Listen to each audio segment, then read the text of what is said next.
The father's justice. Mike, don't go home. Check the cameras. Betty's voice wasn't just urgent, it was shaking. I had just dropped Jake off at the airport when the call came through, and something in her tone made my grip tighten on the steering wheel. Betty Hayes had worked in my house for years, long enough to know she never panicked, never overreacted. If she was telling me not to go home, something was already wrong. I didn't argue. I didn't ask questions. I pulled into the first parking lot I saw, my heart beating harder with every second, and opened the security app on my phone. My fingers hesitated for just a moment over the screen, like some part of me already knew I wasn't ready for what I was about to see. Then I tapped the driveway camera. At first, everything looked normal. And then I saw it. My truck, sitting in the driveway. Except it wasn't possible. My truck was still at the repair shop across town. I had left it there days ago, but the one on my screen looked identical. Same color, same company decals, same worn toolbox in the back. Perfect. Too perfect. Two men stood beside it. One of them I didn't recognize. The other one, Keller. Ron Keller, the man Lisa had introduced as our financial advisor, the one she said was helping us secure the future. I watched as he crouched down beside the driver's side, calm, precise, like he had done this before.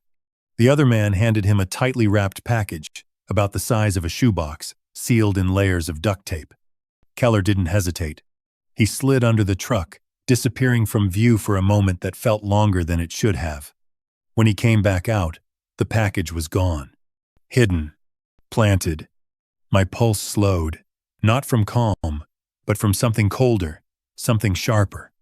The other man spoke quietly into his phone, but the camera picked it up just enough. Package is in. Everything's set. Set. I stared at the screen, my mind racing to catch up, trying to make sense of what I was seeing. But deep down, the truth was already there, forming, settling, locking into place. This wasn't random. This wasn't a mistake. This was planned. Then I switched to the front camera, and that's when everything inside me went still. Lisa stepped out onto the porch, coffee in hand, dressed like any normal morning. She looked toward the driveway, toward Keller, toward the exact moment the evidence was being planted. She didn't react. She didn't question it. She didn't even hesitate. She just stood there, watching. And then she smiled. Not confused, not surprised, satisfied, like everything was unfolding exactly the way she wanted. I felt something shift inside my chest, not loud, not explosive, just a quiet, dangerous kind of clarity, the kind that comes when denial finally dies. I didn't call her. I didn't confront anyone. I just sat there in that parked car, staring at my phone, replaying the footage over and over again, each time hoping I'd misunderstood something, each time realizing I hadn't. Lisa wasn't caught in something. She was part of it. And Keller wasn't helping us build a future. He was building a case against me. Carefully, deliberately, perfectly. And whatever they had just hidden under that truck, it wasn't meant to stay hidden for long. It was meant to be found. My name, my vehicle, my responsibility. A setup so clean, it would bury me before I even understood what was happening. I leaned back in the seat, my hands finally still, my thoughts no longer scattered. Just one clear realization cutting through everything else. In that moment, I wasn't a husband anymore. I was a target. And if I made the wrong move next, I wouldn't just lose my home or my business. I would lose my life as I knew it. Right then, in that quiet parking lot, I understood something with absolute certainty. If I went home now, I would lose everything. My name is Mike Carter, and at 58, I had spent most of my life building things that were meant to last. Not just houses, but a life. I started my construction business out of a borrowed garage with a single pickup truck and more determination than money. Back then it was just me, long days, sore hands, and a promise that one day I'd build something real, something my family could rely on. Over the years, that promise turned into Carter Construction, a small, honest company that grew project by project, client by client. Nothing flashy, no shortcuts. Just hard work, reputation, and trust. The kind of business where your name actually meant something. But I didn't build it alone. My wife, Sarah, was there from the very beginning. For 28 years, we built everything side by side. I handled the sites, the crews, the deals. She handled the numbers, the books, the things I never had the patience for. We didn't just run a company together. We built a life that felt steady, grounded, real. And then, she got sick. Cancer doesn't ask if you're ready. It doesn't care how long you've been strong or how much you've already carried. It just takes, slowly at first, and then all at once.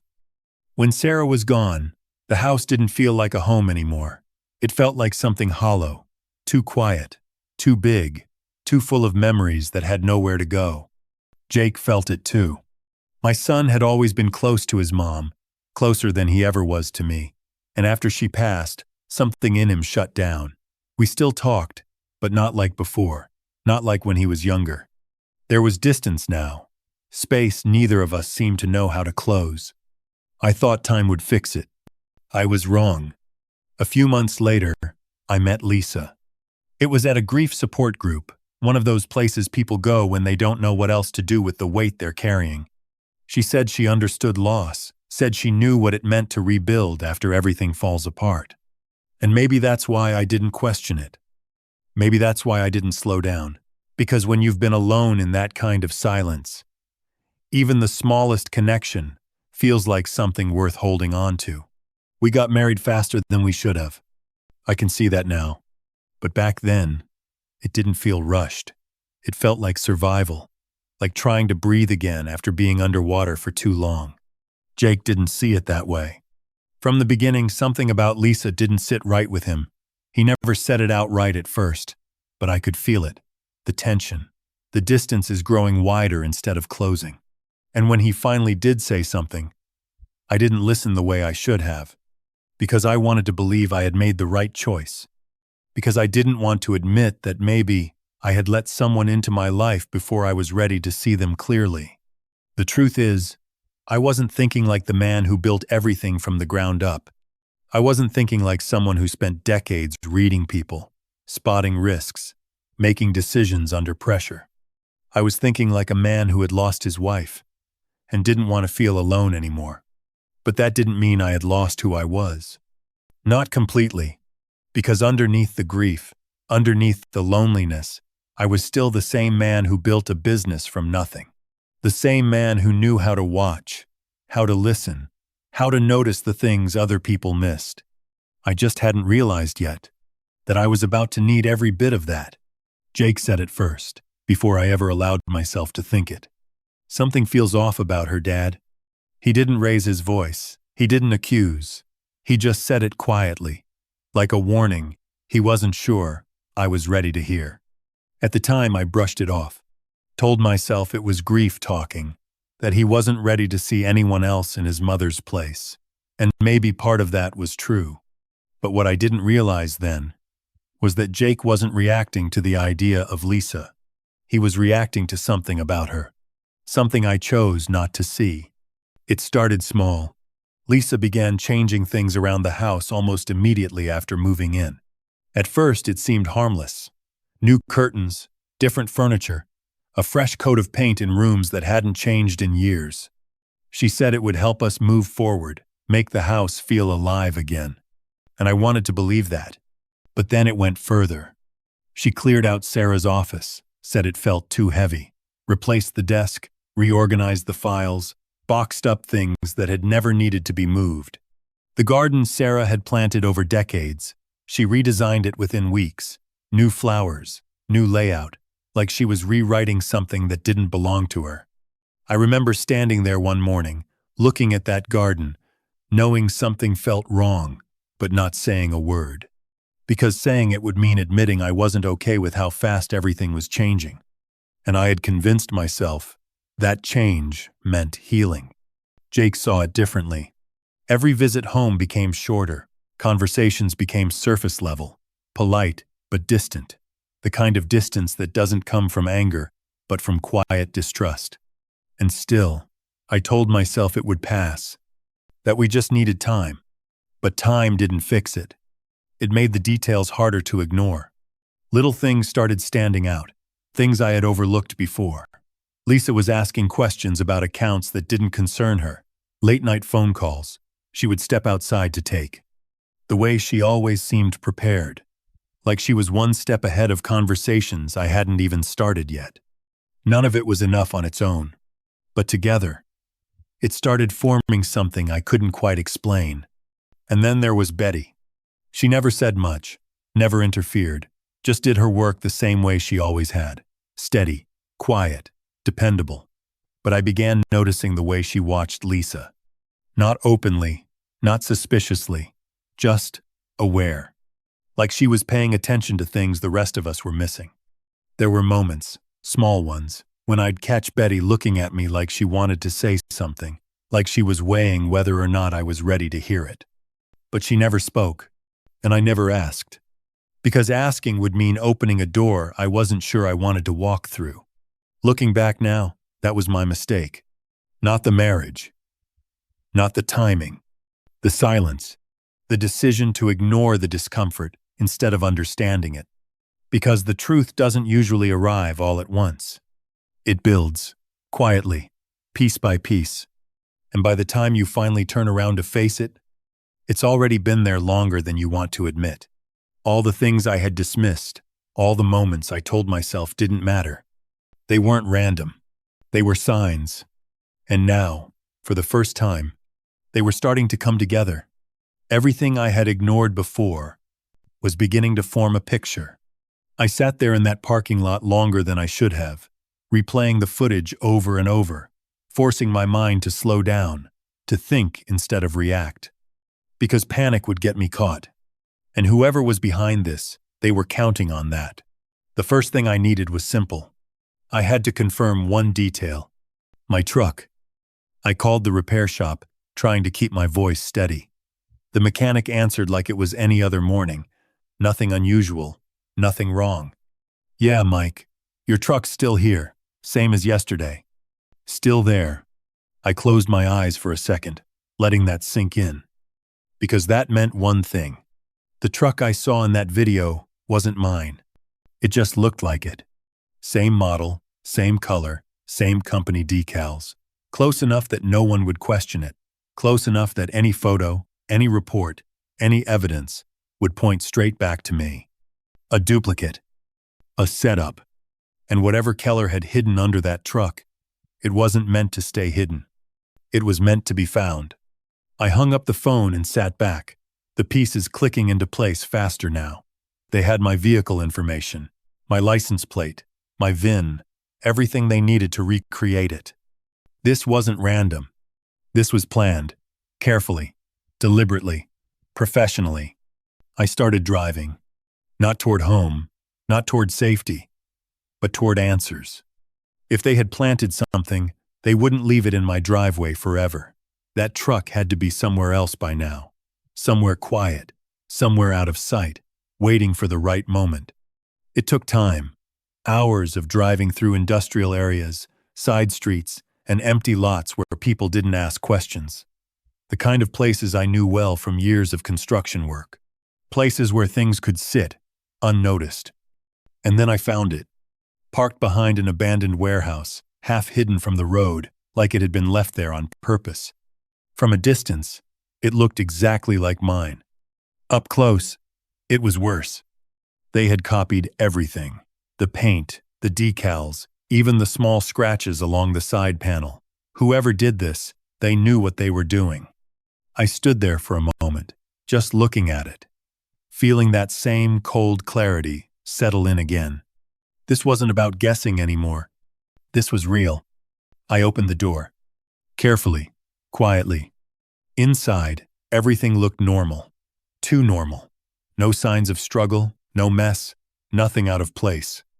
But I knew where to look. Places like this, you don't hide things in obvious spots. You put them where they'll be found just enough, but not too easily. Under the driver's seat. I reached down slowly, my hand steady even though my pulse wasn't. And then I felt it. A box. Wrapped tight in layers of duct tape. Heavy. Solid. I pulled it out and set it on the seat, staring at it for a second before opening it. Because once I did, there was no going back. I peeled back the tape, lifted the lid, and everything inside me went quiet. Small plastic bags. White powder. 6 of them. Maybe more. Packed clean. Marked. Ready. I didn't need to test it. I didn't need confirmation. I knew exactly what it was. Drugs. Enough to destroy a life. Enough to build a case that wouldn't just raise questions, it would end everything. My name, my business, my reputation. Gone. I stood there in that silent warehouse, the weight of it finally settling in. This wasn't just a trap. It was a conviction, already prepared, already waiting. All it needed was discovery. An anonymous tip, a routine check, a police report. And suddenly, I wouldn't be Mike Carter anymore. I'd be a man caught with drugs in his company vehicle, a grieving widower who lost control. A story that would make perfect sense to everyone, except me. I carefully put everything back exactly the way I found it. No fingerprints, no changes, no mistakes. Because now, I understood the rules. This wasn't about proving I was innocent. It was about proving they were guilty. And if I made one wrong move, if I reacted too soon, if I let them know I knew, then the next time anyone saw that truck, it wouldn't be me opening the door. It would be the police. And by then, it would already be too late. I didn't go home that day. Not after what I had seen, and not after what I had found. Instead, I drove somewhere no one would think to look, a place I hadn't mentioned in years, somewhere quiet enough for me to think without interruption. My phone stayed on silent, except for one call I was waiting for. Betty. She called just after sunset. "Where are you, Mike?" "Safe," I said, "for now." There was a pause on the line, the kind that carries more weight than words. "I have something for you," she said finally. "I think you need to see it." We met an hour later at a rest stop off the highway. Empty, dim lights, just enough noise from passing trucks to cover a quiet conversation. Betty stepped out of her car with a small paper bag in one hand and something else in the other. A USB drive. She didn't say anything at first, just handed it to me. "I've been copying files," she said quietly, "from Lisa's laptop. Every time I clean her office, she leaves it open. She never logs out." I looked at her, surprised, not because she had done it, but because she had chosen to act before I ever asked. "What kind of files?" "Emails, documents, bank records, things I didn't understand at first." Her voice dropped slightly. But I started noticing patterns, conversations that didn't sound like a marriage. I didn't respond. I didn't need to. Because deep down, I already knew what I was about to find. Back at the cabin, I plugged the USB into my laptop and opened the files. Hundreds of them. Months of communication. Organized, deliberate, detailed. At first, it looked normal. Financial discussions, investment strategies, retirement planning. The kind of conversations you'd expect between a couple trying to secure their future. Lisa sounded supportive, careful, attentive. But then the tone shifted. Subtle at first, and then unmistakable. One email from Lisa stood out. "How much longer do we have to pretend?" Keller's reply came minutes later. "Patience. People like him need time. If we move too fast, he'll start asking questions." I leaned back in my chair, the words settling into something heavier with every line I read. This wasn't advice. This wasn't planning for a future together. This was coordination. Strategy. A conversation between two people working toward the same outcome, and I wasn't part of it. I kept reading. More emails, more details. References to timelines, phases, preparation. Phase 2 needs to start soon. He's beginning to notice the withdrawals. We can't delay much longer. My jaw tightened. Withdrawals. I hadn't noticed them, not clearly, but now that I thought about it, there had been moments, Small discrepancies, numbers that didn't quite match. I had ignored them because I trusted her. Further down, the truth stopped being subtle. Documents showed accounts I didn't recognize, transactions I had never approved, debts tied directly to Lisa, credit cards, loans, failed business filings. The total kept climbing as I added it up. Over $150,000. Debt. Not temporary. Not manageable. But crushing. Desperate. I stared at the screen, the final pieces locking into place with a clarity that left no room for doubt. Lisa hadn't married me for stability. She had married me for survival. And Keller wasn't helping us build anything. He was helping her execute a plan. An organized plan. One that didn't just rely on chance, but on precision, timing, and control. Every email confirmed it. Every detail sharpened it. This wasn't a mistake. This wasn't panic. This was deliberate, calculated, designed from the beginning. The woman I had brought into my home, trusted with my life, my business, my family, had been working with Keller long before I ever realized something was wrong. Not to fix anything, not to protect anything, but to take everything. I closed the laptop slowly, my hands steady now, not because I wasn't shaken, but because I finally understood the scope of what I was facing. This wasn't just a setup anymore. It was an operation, and I had just seen the blueprint. I went back to the laptop and read everything again, slower this time, not as a husband trying to understand betrayal, but as a man who had spent his life solving problems, reading patterns, and finding the flaw in every structure. Because this wasn't chaos. It was a system. And once I stepped back far enough, I could finally see the whole design. The emails weren't just conversations. They were a timeline, a sequence, step by step, calculated down to the smallest detail. First, the setup. They gather information, my accounts, my habits, my assets. Keller positions himself as the advisor, the professional, the one I trust, with numbers I don't double-check. Then, the pressure. Small withdrawals, subtle enough to avoid suspicion, but enough to test boundaries, enough to confirm I wasn't watching closely. And when they knew I wasn't, they moved to the next phase. The frame, the truck, the drugs. Not random placement, not sloppy work, but something clean, controlled, undeniable, something that would survive scrutiny because it was designed to be discovered. All it needed was the trigger, an anonymous call, a tip to the police, suspicious vehicle, possible trafficking, and suddenly, everything would collapse in a matter of hours. My name is tied to the vehicle. The vehicle is tied to the evidence tied to a crime. And just like that, I wouldn't be explaining anything. I'd be defending myself from inside a cell. The next part of the plan was even colder. Lisa. She wasn't just involved, she was essential. The emails made that clear. She would play the role perfectly.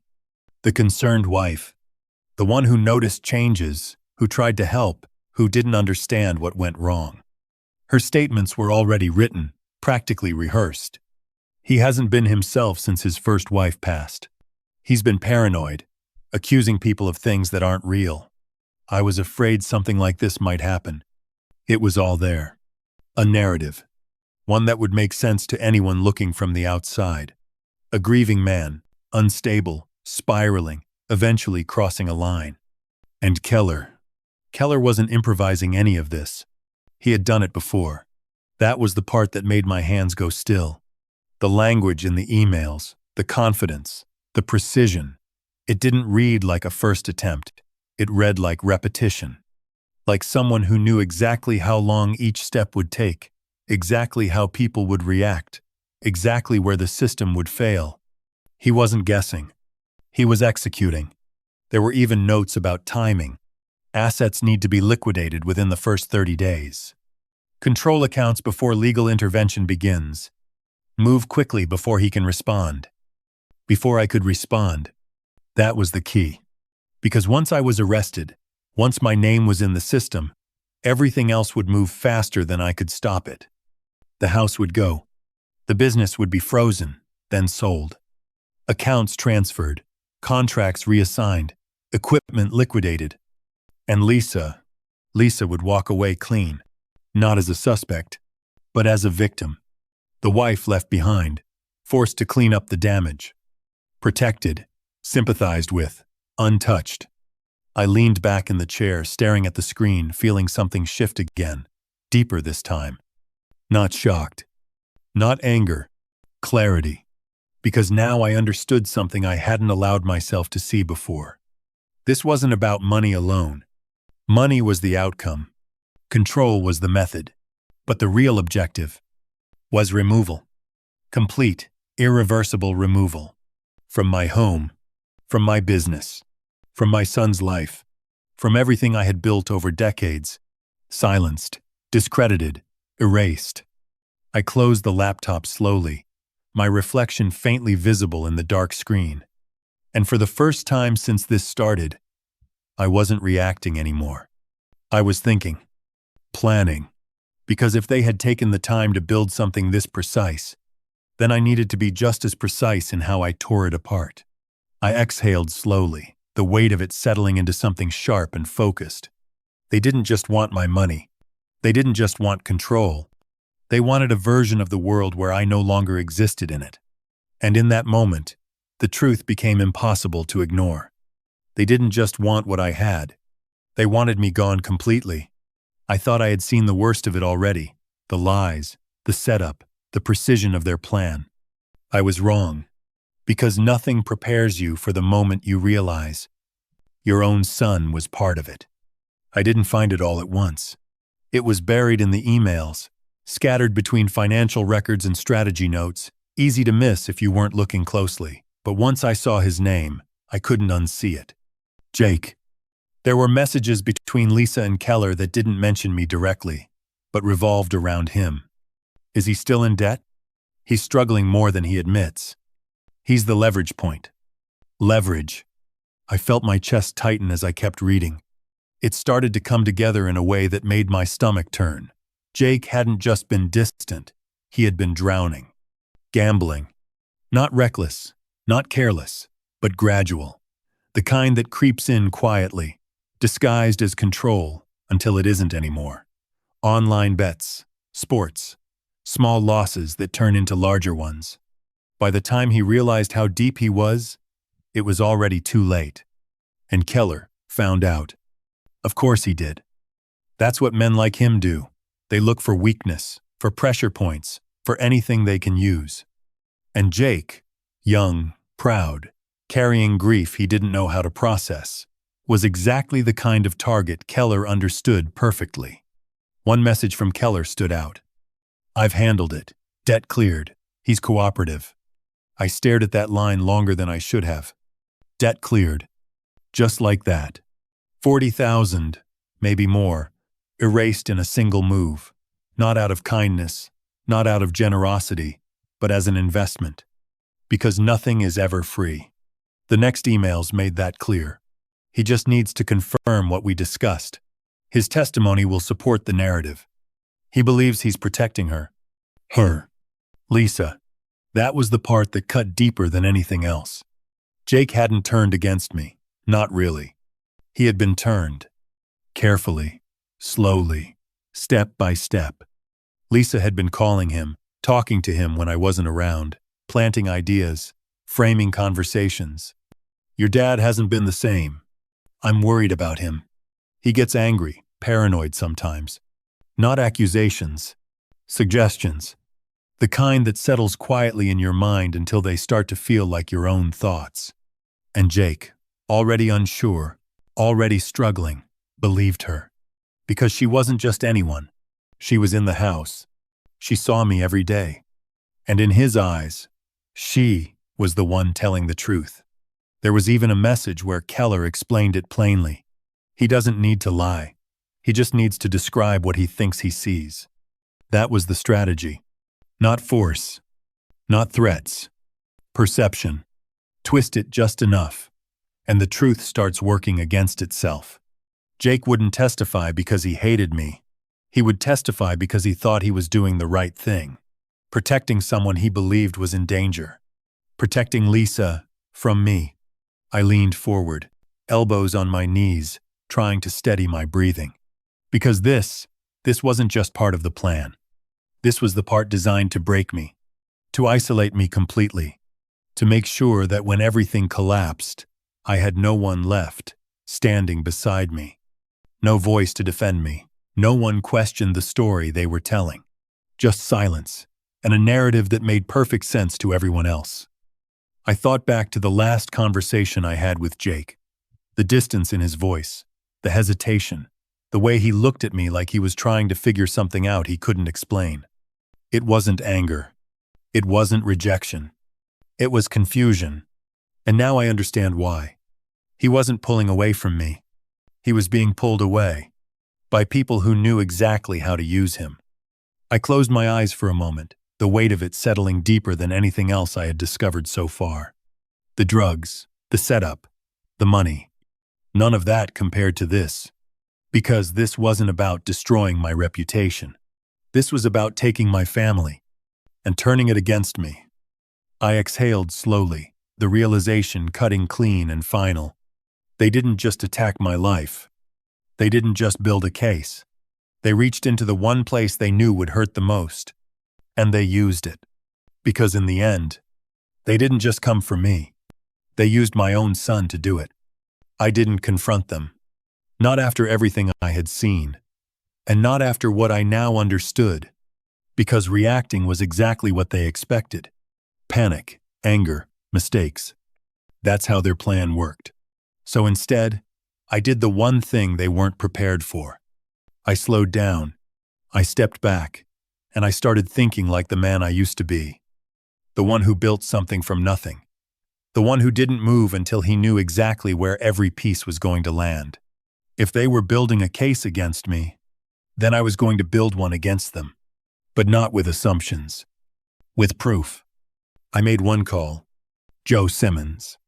He'd been my neighbor for years, the kind of guy who knew more about wiring, systems, and electronics than anyone I trusted. Quiet, practical, and most importantly, he didn't ask questions he didn't need answers to. Joe, I need your help. There was a pause on the line, just long enough to tell me he understood the weight in my voice. Tell me where you are. An hour later, he was sitting across from me, watching the footage, reading the emails, and going through everything without interrupting. When he finally leaned back, he didn't look surprised. He looked focused. They think you don't see it coming, he said. I nodded once. That's the only advantage I have. Joe didn't waste time. He made a list. Simple, direct, what we needed, where it needed to go, how to make sure it couldn't be detected. We drove out together that night, paid cash, no receipts, no trail. 3 cameras. Small, high definition, audio included. The kind that didn't exist unless you knew exactly where to look, and even then, only if you were already suspicious. Back at the house, everything felt the same. Quiet, familiar, like nothing had changed. But I knew better. Joe moved carefully, methodically, placing each camera with precision. Not obvious angles, not wide coverage, targeted. The kitchen counter, where Lisa made her calls when she thought no one was listening. The office, where Keller sat when they went over numbers and plans. The bathroom cabinet, where she kept the second phone she never mentioned. Every placement had a purpose. Every angle had a reason. No wasted movement. No unnecessary risk. I watched, not interfering, not second-guessing, just observing. Because this wasn't about emotion anymore. This was execution. When we were done, Joe stepped back and looked at me. You sure about this? I didn't answer right away. Instead, I thought about everything that had led to this moment. The footage. The emails. Jake. All of it. They're already inside my life, I said finally. This just makes it visible. Joe gave a small nod. No judgment, no advice, just understanding. That night, I didn't sleep. I sat in the dark, laptop open, watching as the system came online. Motion alerts, audio feeds, timestamps. And then, they started talking.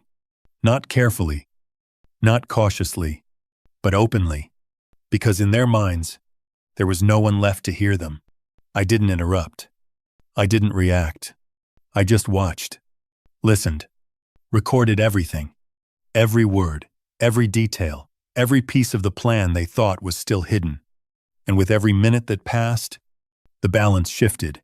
Not dramatically, not visibly, but enough. Because for the first time since this began, I wasn't the one being set up anymore. I was the one setting the terms. By the time they walked through the front door, everything was already in place. The cameras weren't hidden anymore. They were active, connected, broadcasting. I had spent the last hour setting it up with Joe, making sure every angle was covered, every audio feed clear, every second ready to be seen. Not just recorded, but witnessed. Because if they wanted to destroy me in silence, I was going to bring the truth into the open. The screen in front of me showed the live count rising. A few hundred at first, then more. People from the forum Joe had pushed the link to. Neighbors, strangers. Eyes that didn't know me, but were about to see everything. At exactly 8 o'clock, the door opened. Lisa stepped in first, calm, composed, dressed like she was walking into a meeting she already controlled.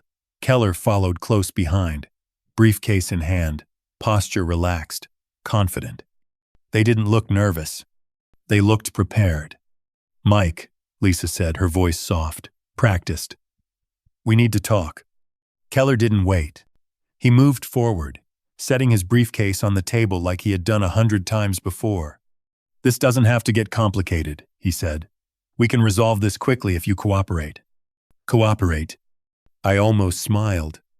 They still thought this was their stage, their narrative, their ending. I didn't argue. I didn't raise my voice.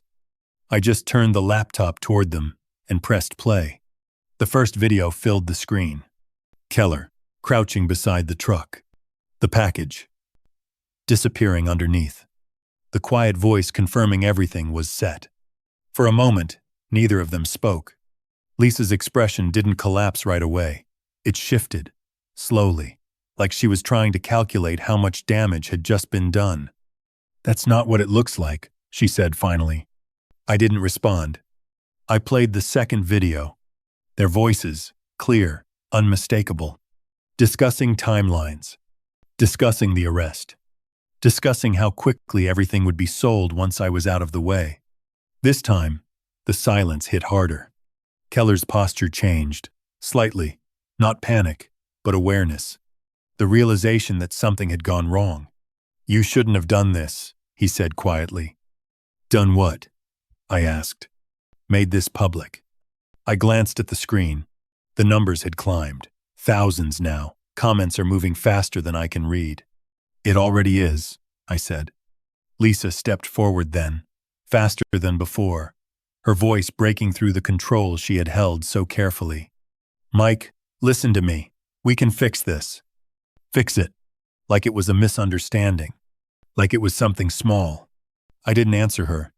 I played the final recording. Her voice, speaking to Jake, carefully shaping the story, carefully turning him against me. When it ended, the room felt different. Not tense. Final. And then, the kitchen door opened. Jake stepped out. For a second, Lisa froze. "Jake?" He didn't look at her. He looked straight ahead, steady, certain. "I told them the truth," he said. His voice wasn't loud, but it carried. "About the debt, about Keller paying it off, about what you asked me to say." Lisa shook her head quickly, stepping toward him. "You don't understand." "I understand enough." Jake's voice didn't break. "Not this time. You made me believe my own father was losing his mind." The words landed harder than anything else that had been said that night. Because they were real. Because they were his. Keller moved then, reaching for his briefcase, calculating again, searching for a way out. "There are people involved in this," he said. You don't know what you're doing. And right on cue, the sound cut through the room. Sirens. Close. Getting closer. Lisa turned toward the door, panic finally breaking through the surface. No. The knock came sharply. Decisive. Not a question. A command. I walked to the door and opened it. Officer Clark stood there, calm, controlled, with 2 officers behind her. Mike Carter? I nodded once. They're inside, I said. She stepped past me without hesitation. Lisa Carter. Ron Keller, she said, her voice clear, official. You're under arrest. This time, there was no argument. No performance. No control left to hold on to. Just silence. And the sound of handcuffs closing. Lisa looked at me as they led her out, her expression no longer composed, no longer calculated, just empty. Keller didn't look back at all. And just like that, it was over. Not quietly, not hidden, but exposed, completely, in front of everyone who chose to watch. I stood there for a moment after the door closed, the noise fading, the house returning to stillness. The screen behind me is still glowing. The numbers are still rising, but none of that mattered anymore, because for the first time since this began, I could breathe. 6 weeks later, it was over. Not just the night, the entire case. Lisa Carter stood in court without the calm confidence she once carried, without the carefully practiced words that used to control every room. The evidence had done what it was supposed to do. Clean, undeniable, complete. Emails, recordings, financial trails, every piece fitting together exactly the way they had planned it. Just not in their favor. She was sentenced to prison. So was Keller. Years, not months. Enough time for everything they built on lies to collapse under its own weight. Restitution was ordered. Accounts frozen. Assets were traced and returned where they belonged. The system they trusted to protect them was the same system that held them accountable. But that wasn't the part that mattered most. Not to me. Because while the courts were closing their case, I was trying to rebuild something else. My family. Jake moved back home not long after the trial. Not because he had nowhere else to go, but because, for the first time in a long time, he chose to be there. The distance between us didn't disappear overnight. It couldn't. Too much had happened. Too many words left unspoken for too long. But we started talking again. Not the surface conversations we used to hide behind, but real ones, honest ones.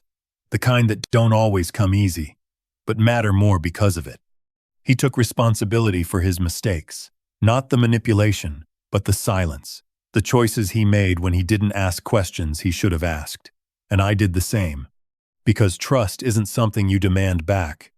It's something you rebuild, piece by piece, over time. The company stayed strong. Maybe stronger than before. Because nothing happened, but because we learned from it. We tightened everything, watched the details, paid attention to things we used to assume were fine. And more importantly, we did it together. There are moments now, quiet ones, when I catch Jake looking at me like he used to when he was younger. Not with doubt, not with distance, but with something steady again, something real. And that's when I know we didn't just survive it. We came out of it stronger. Because the truth is, money can cloud judgment. It can create opportunity and attract the wrong kind of people at the worst possible time. But no amount of it, no matter how much, can buy loyalty. It can't replace trust, and it will never, ever earn respect. Those things you build the same way you build anything that lasts. Slowly, carefully, with the right people beside you. If there's one thing I learned from all of this, it's simple. Trust, but verify. Even when it's uncomfortable. Even when you want to believe everything is fine. And most of all, don't let anyone come between you and the people who have always stood beside you. Because in the end, family isn't just part of your life. It's your last line of defense when everything else falls apart. So I'll leave you with this. If something feels off, something you can't quite explain but can't ignore either, would you trust that feeling? Or would you wait? until it's too late.